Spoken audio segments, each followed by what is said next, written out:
Mr. President, the images and stories that we have witnessed in the aftermath of Hurricane Harvey and Irma are devastating.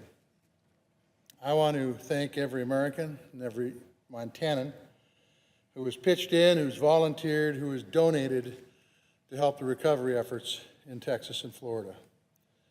But I rise today to remind the country that there's another devastating and ongoing natural disaster that is impacting thousands of families, costing taxpayers billions of dollars, and draining local economies. As the eyes of the nation were on Florida this weekend, and rightfully so, Montana wildfires consumed another 150,000 acres. To date, we've seen over 1.1 million acres burned in Montana this summer. This is more than 3 times the 10-year average and nearly the size of the state of Delaware. The impact is widespread. The wildfires have burned farming and grazing land that is used to help feed this country, as well as valuable timber that sustains good jobs and mills across the state. The 1.1 million acres that we lost includes world-class hunting, fishing, hiking land where families can escape and grandparents can take their grandkids to their favorite fishing hole. The fires have consumed favorite hiking trails and public access sites that help drive our outdoor economy in our state. Sustains over 70,000 jobs a year in Montana alone.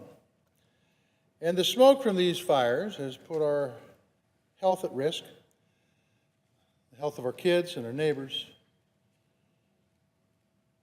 exposed to the smoke that covers the state of Montana.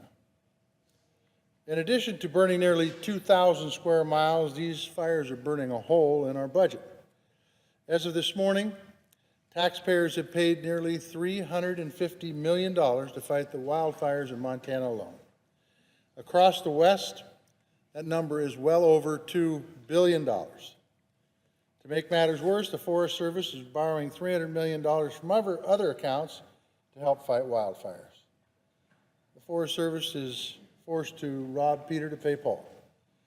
Money that should be used to prevent fire seasons and maintain and improve forest trails and roads and research and development for better forest management policies, and to fund the work that must get done to make our forests more resilient.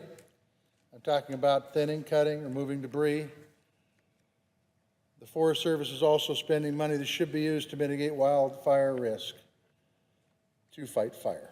And yes, you heard me correctly, we have again entered into a vicious cycle where we take money from wildfire mitigation and the preparedness accounts in order to pay for the fighting of wildfires that exist today.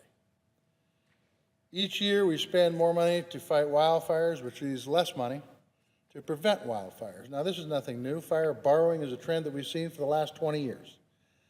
But with each passing year, as fire seasons get longer and more intense, our fire borrowing practice leaves an entire agency with almost no budget certainty or flexibility to complete its core mission. Congress has already paid the Forest Service more than $300 million additional dollars to fight fire. But I think we're going to blow well past that number. That might be enough for Montana alone, but we also need to be able to help the firefighters in California and Oregon and Washington and Idaho and across the West. In the meantime, forest management on the ground is hamstrung, and we have no long-term fix for this problem.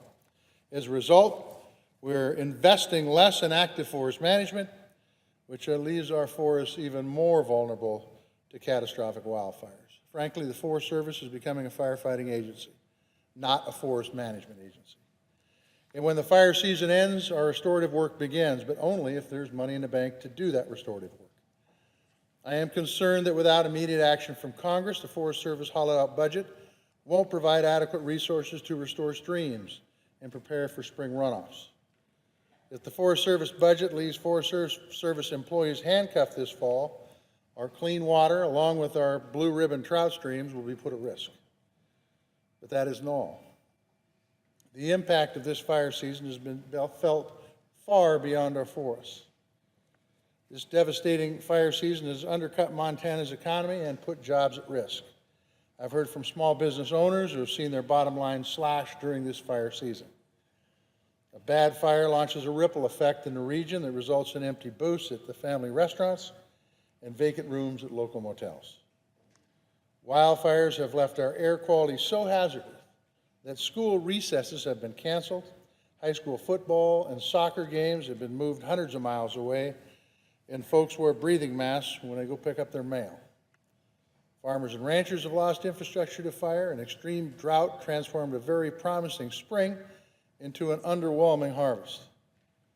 These impacts are real, and unfortunately, they're not temporary. Folks in Montana will be dealing with the impacts of this record-breaking fire season for many months, and in some cases, many years to come. So as Congress works, again, to get Florida and Texas the help that they deserve, I am here to ensure that Montanans get the resources that they need too. So here's what this Senate and here's what Congress must do. The Forest Service must fully reimburse for every dime that they remove from maintenance, mitigation, and restoration accounts to fight wildfires. The Forest Service must be fully reimbursed for every dime that was removed from maintenance, mitigation, restoration accounts to fight wildfires. Because why? We cannot leave the Forest Service with a hollowed out budget. It is critical that they have the resources that they need to help communities recover from catastrophic wildfires.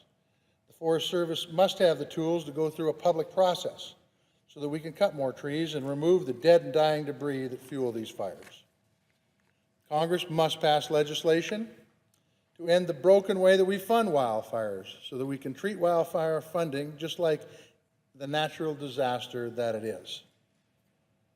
The third thing is that every small business and family farm or ranch in Montana that has suffered loss related to wildfires must have urgent access to the available resources at the Small Business Administration and at the USDA. I have personally contacted the administration to ensure that resources remain available for Montanans because our needs don't end after these wildfires are put out. The fourth thing is the Senate must fast-track legislation that provides local governments the additional resources and mitigation efforts that they need to recover from these wildfires. I'm working on a bill with other Western senators to ensure states like Montana and other states impacted by devastating wildfires have access to adequate recovery resources. And finally, after a month of record-breaking hurricanes and historic drought and wildfires, it is long time for the Senate to have an honest debate about climate change. Back home in Montana, we are in the middle of September, and there are still 21 priority fires burning. And there are still many Montanans that need help. So over the coming weeks and months, as we take steps to recover from other natural disasters around the country, we need to work together to not only help those in desperate need, but also move forward with long-term solutions that will help us deal with the catastrophes, whether it's floods, hurricanes, droughts, or wildfires. If we're able to work together and get that done, we will indeed have done our job in the United States Senate. Mr. President, I yield the floor and suggest the absence of a quorum.